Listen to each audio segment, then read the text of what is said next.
مولانا ابراہیم سعید کے بیانات کے لیے ابراہیم سعید آفیشل کو سبسکرائب کریں۔ عمل ایک کرنا ہے اور اللہ کی طرف سے انعامات 3 آپ کو ملیں گے۔ پہلا انعام اس عمل کے کرنے پر لَنَهْدِيَنَّهُمْ سُبُلَنَا، اللہ کی جو رضا کی راستے ہیں نا، اللہ کی خوشنودی کے جو راستے ہیں، اللہ آپ کو از خود دکھا دے گا، اللہ از خود آپ کی رہنمائی فرما دے گا۔ دوسرا انعام وَإِنَّ اللَّهَ لَمَعَ، اس عمل کرنے سے اللہ کی امداد اور نصرت جو ہیں وہ آپ کے ساتھ ہوگی۔ ان 2 انعامات کا تعلق دنیا کے ساتھ ہے، اور تیسرا جو انعام ہے اس کا تعلق آخرت کے ساتھ ہے، المحسنین۔ اس عمل کرنے کی وجہ سے اللہ رب العزت آپ کو روز قیامت جو ہے نیک لوگوں کے صف میں کھڑا کر دے گا۔ محسنین کی جو صف ہوگی نا، اسی میں اللہ کو کھڑا کر دے گا۔ اب آپ خود ہی اندازہ لگائیں، عمل 1، انعامات 3، تو معلوم ہو رہا ہے کہ عمل بھی معمولی عمل نہیں ہوگا۔ اس لیے تو ایک ہی عمل پر اللہ کی طرف سے 3 انعامات۔ اب عمل کیا ہے؟ تو بالکل آیات کی ابتدا میں اللہ نے اس عمل کی طرف اشارہ کر دیا، وَالَّذِينَ جَاهَدُوا فِينَا، یہ عمل ہے۔ جو بھی بندہ کوشش کرے ہمارے دین میں، اور یقیناً یہ کوشش کرنا جو ہے نا، یہ بہت بڑا عمل ہے۔ جو بھی بندہ محنت کرے، جستجو کرے، کوشش کرے میرے دین میں، اب یقیناً جب آپ اللہ کے دین میں جستجو کرو گے، کوشش کرو گے، محنت کرو گے، تو آپ کے اوپر امتحانات کا سلسلہ شروع ہوگا۔ اور یہ بات ذہن میں رکھیں، رزق جو ہے نا، یہ مقدر کی چیز ہے۔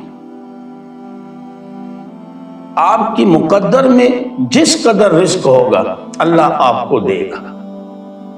ہاں، یہ بات بھی ذہن میں رکھیں، جس قدر مقدر میں ہوگا اسی قدر آپ کو ملے گا۔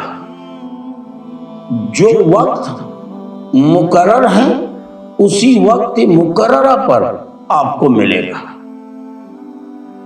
اکثر گاڑیوں کے پیچھے لکھا ہوتا ہے نا کہ قسمت سے زیادہ نہیں اور وقت سے پہلے نہیں، تو یہ اسی کی طرف اشارہ ہے۔ رزق کا تعلق تقدیر کے ساتھ، آپ کی مقدر میں جو ہوگا وہ آپ کو اللہ دے گا، اور جس قدر ہوگا اسی مطابق دے گا۔ جو وقت مقرر ہے اسی وقت مقرر پر آپ کو دے گا۔ لیکن یاد رکھیں میرے دوستوں، میرے بھائیوں، کہ دین جو ہے یہ محنت کی چیز ہے۔ جس قدر محنت ہوگی اسی قدر دین آپ کو نصیب ہوگا، جس قدر کوشش ہوگی اسی قدر آپ کو دین نصیب ہوگا، جس قدر جستجو ہوگی اسی قدر آپ کو دین نصیب ہوگا۔ یہ نہ کہ جی دین تو قسمت کی چیز ہے، نہ بابا، قسمت کی چیز رزق ہے۔ ہم لوگوں نے معاملہ ہی الٹ کر دیا، حالانکہ اللہ کی طرف سے قانون یہ ہے کہ رزق مقدر کی بات ہے اور دین یہ محنت کی بات ہے۔ ہم لوگوں نے معاملہ الٹ کر دیا، نہ جی رزق جو ہے نا یہ محنت کی چیز ہے اور دین جو ہے یہ قسمت کی چیز ہے، حالانکہ یہ بالکل غلط ہے۔ یاد رکھیں دین محنت کی چیز ہے، محنت کرو گے تو دین نصیب ہوگا، دین میں آپ کو یعنی جو حصہ ہے وہ آپ کو ملے گا، جس قدر محنت کی اسی قدر حصہ آپ کو نصیب ہوگا، جس قدر کوشش کی اسی قدر آپ کو حصہ ملے گا، جس قدر آپ نے جستجو اور لگن سے کام لیا اسی قدر آپ کو ملے گا۔ اور رہی بات رزق کی، وہ تو تقدیر کی چیز ہے، آپ کی قسمت میں جو ہوگا وہ آپ کو ملے گا، جس وقت پہ ملنا ہے اسی وقت پہ آپ کو ملے گا۔ تو یاد رکھیں عمل جو ہے والذین جاہدوا فینا، دین میں کوشش کرنا، دین کے لیے باغ دوڑ کرنا، دین کے لیے جستجو کرنا، دین کے لیے قربانیاں دینا، یہ معمولی عمل نہیں۔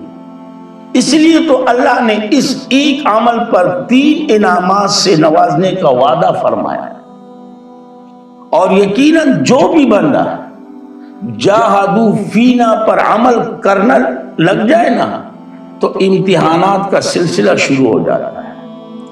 سب سے پہلے امتحان اس کے اپنے نفس کی طرف سے ہوگا، اس کا نفس اس کو اس کام کے لیے چھوڑے گا نہیں، کیونکہ نفس تو ہمیشہ یہی چاہتا ہے کہ جی آرام کر لو، ابھی تکے ہوئے آئے ہو، ذرا ایک گلاس پانی تو پی لو، ذرا پسینہ تو سوکھنے دو، ذرا اپنی ٹانگیں تو لمبی کر دو، ذرا تھکاوٹ وغیرہ ختم ہو جائے، ہاں اس کے بعد پھر کرنا ہے تو کر لو۔